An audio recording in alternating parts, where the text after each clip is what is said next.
अस्सलामुअलैकुम, मैं हूं मुदस्सिर नाम और आज की क्लास में मैथ वाइज बुक 7 की एक्सरसाइज 3A का क्वेश्चन नंबर 1 हम स्टार्ट करेंगे।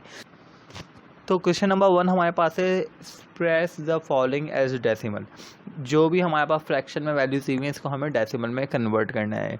अब सवाल में अगर आप देखें तो पहले उसमें जो है ए और ई के अंदर हमें जो वैल्यूज़ दी हुई हैं वो फ्रैक्शन में दी हुई हैं, और बी सी और डी में जो वाले पार्ट के अंदर बी सी और डी वाले पार्ट के अंदर जो वैल्यूज़ हमें दी हुई हैं वो उन्होंने कंपाउंड फ्रैक्शन में दी हुई।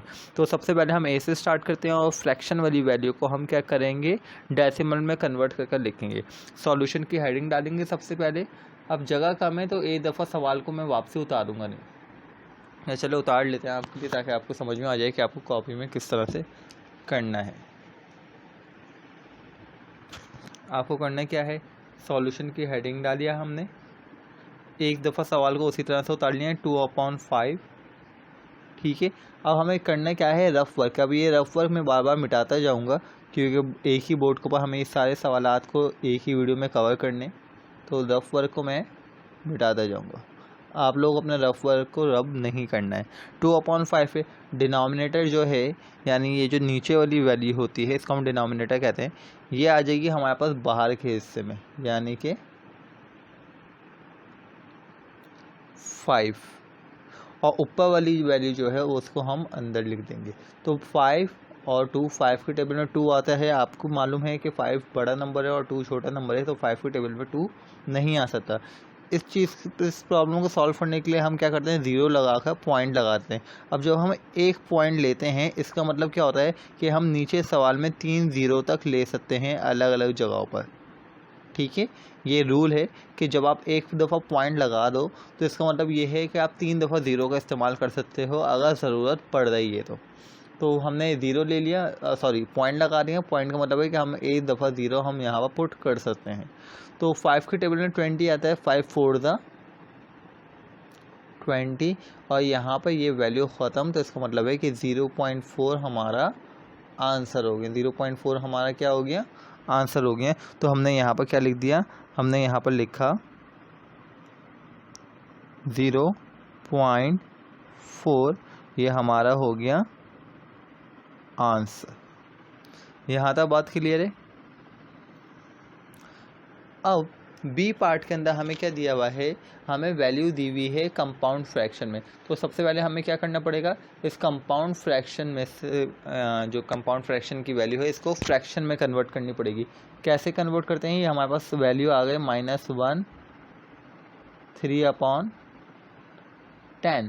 आपको मालूम है इन दोनों वैल्यू को आपस में मल्टीप्लाई करवाते हैं, इन दोनों वैल्यू को आपस में मल्टीप्लाई करवाते हैं। इसका जो आंसर आता है यानी मल्टीप्लाई करवाने के बाद जो आंसर आएगा उसके अंदर 3 को ऐड कर लेते हैं। जैसे पहले इन दोनों को हम मल्टीप्लाई करवाते हैं, इन दोनों को हम मल्टीप्लाई करवाते हैं। 10 मल्टीप्लाई बाय -1 ज़ा -10, तो इन दोनों को मल्टीप्लाई करवाने के बाद आंसर क्या आ गया, -10। अब इस -10 के अंदर +3 करेंगे, -10 के अंदर जब हम +3 करेंगे तो आंसर आएगा हमारे पास -7। ये बात समझ में आ गई। अब हमें क्या करना है, अच्छा अब बहुत सारे बच्चे यहाँ पर कंफ्यूज किस लिए होते हैं कि 10 के अंदर 3 प्लस करते हैं तो हमारा आंसर 13 आना चाहिए, यहाँ पर -7 क्यों आ रहा है। हम हमेशा बड़ी वैल्यू का साइन देखते हैं, बड़ी वैल्यू किसकी है, माइनस की, तो हमने 10 में से माइनस करवाया है 3 को और 7 बचा है। जब हमारे इस तरह से 7 आ गया तो बड़ी वैल्यू का हमने साइन लगा दिया। तो यहाँ तक हमारे पास क्या हो गया, जब हमने दोनों को मल्टीप्लाई करवा दिया, मल्टीप्लाई करवाने के बाद जो आंसर आया उसके अंदर 3 को प्लस करवा दिया, तो हमारा आंसर आ गया ऊपर वाली वैल्यू का -7। पिछले सवालों में भी मैंने आपको बताया था कि डिनोमिनेटर जो है हमारा वो हम उसी तरह से लेते हैं, तो डिनोमिनेटर हमारे पास उसी तरह से 10 आ गया। अब इस सवाल को करने का तरीका क्या है, पहले हमें एक दफ़ा सवाल को ही उतारना है। क्या करना है, एक दफ़ा सवाल को सॉल्यूशन कर लिया हमने, जैसे सवाल है उसी तरह से हमने उतार लिया, -1 3/10। फिर उसके बाद हमने लिखा -7/10।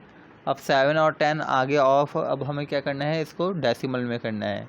तो 10 बाहर आ गया, -7 अंदर चले गया। जब माइनस अभी हम हटाते हैं डायरेक्ट आंसर में डाल देंगे। 10 के टेबल में 7 आता है, पॉइंट लगाया 0 आ गया, 10 7 ज़ा 70, तो आंसर आ गया हमारे पास -0.7। तो ये हमारे पास आंसर हो गया। अब इसके रफ वर्क को हम यहाँ पर मिटा देंगे, और जैसे ही हमने इसके रफ वर्क को यहाँ पर रफ कर लिया, हमारे पास नेक्स्ट क्वेश्चन करने के लिए जगह आ गई है। अब हम इसको यहाँ पर ये कर दिए। अब हमारे पास आ गए हैं 2। सबसे पहले क्या करेंगे, सॉल्यूशन लिखा हमने, सॉल्यूशन लिखने के बाद हमने जैसे सवाल है उसको उसी तरह से उतार दिया।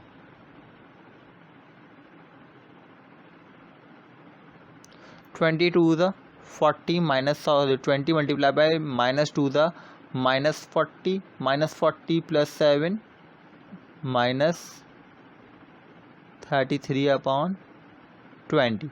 ये हमने क्या करा, इस कंपाउंड फ्रैक्शन को फ्रैक्शन में कर दिया।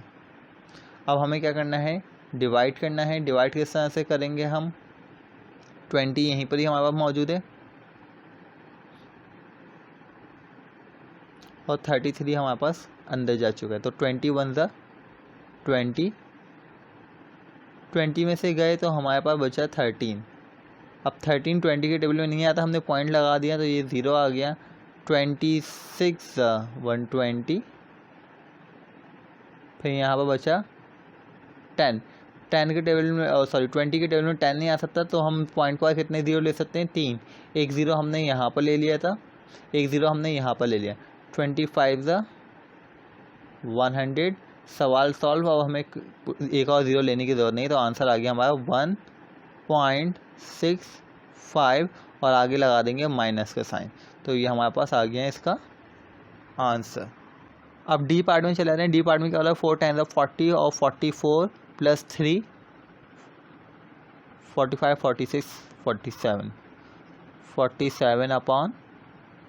अच्छा, आपको बिल्कुल सीक्वेंस ही करके बता देते हैं ताकि आपको सवाल में प्रॉब्लम ना हो। 44 45 46 47, पहले हमने सवाल उसी तरह से उतार लिया एक दफ़ा।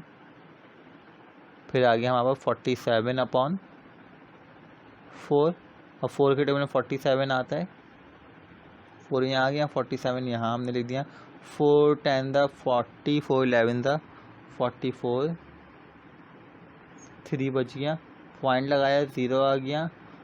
4 5 ज़ा 20, 4 6 ज़ा 4 7 ज़ा 28, फिर 2 बच गया, पॉइंट लगाया था 0 आ गया। 4 5 ज़ा 20, तो हमारे पास आंसर आ जाएगा 11.75। ये हमारे पास आंसर आ गया इसका।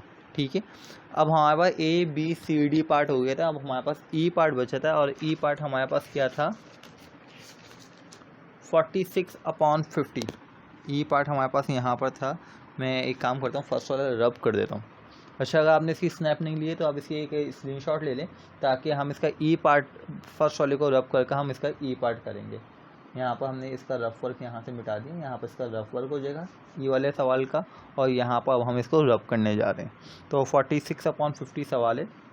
E वाले पार्ट के अंदर सवाल हमारे पास कुछ इस तरह से आ रहा है, 46/50। तो सबसे पहले हमने सॉल्यूशन के अंदर सवाल लिखा 46/50। जब हम इसके रफ वर्क में गए, 50 हमारा डिनोमिनेटर था, हमने बाहर लिख दिया, 46 अंदर लिख दिया, 0 लगाया, पॉइंट आ गया। 50 के टेबल में 4 6 आता है, 5 9 ज़ा 45। ठीक है, 9 ज़ा पर क्या आता है हमारे पास 450। अच्छा, अब ये सिर्फ टेबल का गेम है, अगर आपको टेबल आता होगा तो आप इजीली इस चीज़ को सॉल्व आउट कर लेंगे। पॉइंट लगाया 4 9 5 9 45, 0 लगा दिया। ठीक है, अब हमारे पास बचा रिमेनिंग 10। पॉइंट के बाद हम 3 0 ले सकते हैं, एक 0 हमने यहाँ ले लिया था, दूसरा 0 अब हम यहाँ पर ले लेंगे। तो 52 ज़ा 100, तो हमारे पास आंसर आ जाएगा 0.92। ये हमारे पास आंसर आ गया। इसी के साथ क्वेश्चन एक्सरसाइज 3A का क्वेश्चन नंबर 1 हमारे पास कंप्लीट सॉल्व हो चुका है। उम्मीद करते हैं आपको ये समझ में आया होगा, इसकी खुद से प्रैक्टिस करनी है। इसी के साथ दीजिए इजाज़त, खुदा हाफिज़।